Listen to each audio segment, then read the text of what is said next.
the more electropolluted a city is when they take levels, the more people are prone to flu-like illnesses. And there's good reasons to think that radiofrequency radiation as an environmental pollutant will impair the immune system.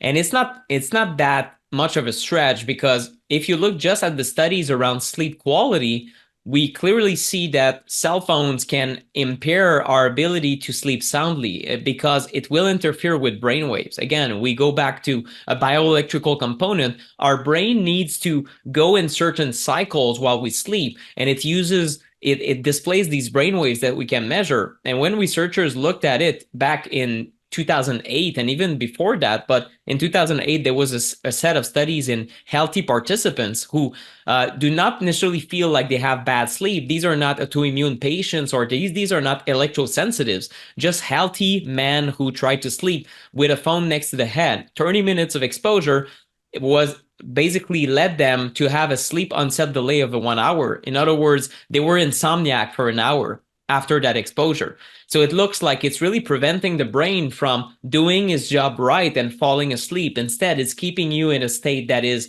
not really sleep and not really being awake. So it is interfering with normal functioning. So imagine that instead of the phone now, I tell you that we have installed cell towers everywhere, and maybe there's a health effect from that.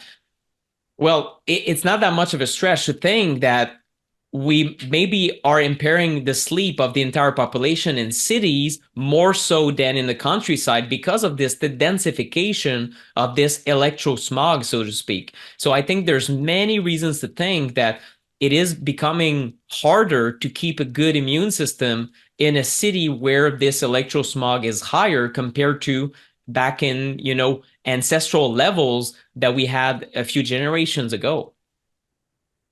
Are you seeing a kind of media blackout when it comes to EMF pollution in the media? About 35% of the public probably has some level of RF or EMF sensitivities, and about half of 1% are disabled by radio frequency pollution. You won't see those injuries reported, and you will not see that stuff reported on TV or in the mainstream media.